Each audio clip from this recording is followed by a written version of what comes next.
আপনাকে আপনাকে ঝেড়ে কথা বলতে হবে। বিশেষ কোনো রাজনৈতিক দল না, এটা আওয়ামী লীগ। আপনাকে বলতে হবে এটা আওয়ামী লীগের ভারতে বসে এটা ষড়যন্ত্র। আপনাকে স্বীকার করতে হবে এই দেশে হিন্দুত্ববাদী রয়েছে। আপনি যদি এই হিন্দুত্ববাদী যে মনোভাবটা, এই উগ্রবাদী মনোভাবটা যদি আপনি স্বীকার করতে না পারেন, তাহলে এই সমস্যাটা সমাধান করা সম্ভব না। এই হিন্দুত্ববাদ আমাদের যে সার্বভৌমত্ব এবং ন্যাশনাল সিকিউরিটিতে একটি বড় একটি থ্রেট।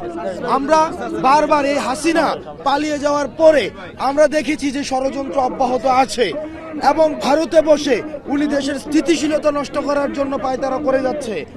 এই কারণে এই যে ঘটনাগুলো ঘটছে, গতকাল সাইফুল ভাইকে নৃশংসভাবে যেভাবে হত্যা করা হয়েছে, সেটি হচ্ছে হিন্দুত্ববাদী উগ্রবাদিতার যে প্রকাশ, এই উগ্রবাদিতার বহিঃপ্রকাশ ঘটেছে। সেজন্য সাইফুল ভাইকে যারা এই যে এইভাবে হত্যা করেছে তাদের বিচার করতে হবে। ইসকনকে এই উগ্রবাদিতা ছড়ানোর জন্য নিষিদ্ধ করতে হবে। আমাদেরকে স্পষ্টভাবে বলতে হবে এই দেশে ভারতীয় হিন্দুত্ববাদিতা রয়েছে, হিন্দুত্ববাদিতার আগ্রাসন রয়েছে। আমাদের এই সাম্প্রদায়িক সম্প্রীতিকে নষ্ট করার জন্য 5ই আগস্টের পরে আমাদের কোনো ভারতীয় ভাই, কোনো আমাদের হিন্দু ভাই এমন হয় নাই যে তার মন্দির ভাঙা হয়েছে, তার সম্পদ দখল হয়েছে।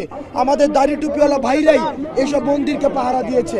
কিন্তু আমরা দেখেছি ভারতে বসে এই যে ষড়যন্ত্র চলছে, এই ষড়যন্ত্রগুলো আমাদের রুখতে হবে এবং ইসকনকে নিষিদ্ধ করতে হবে।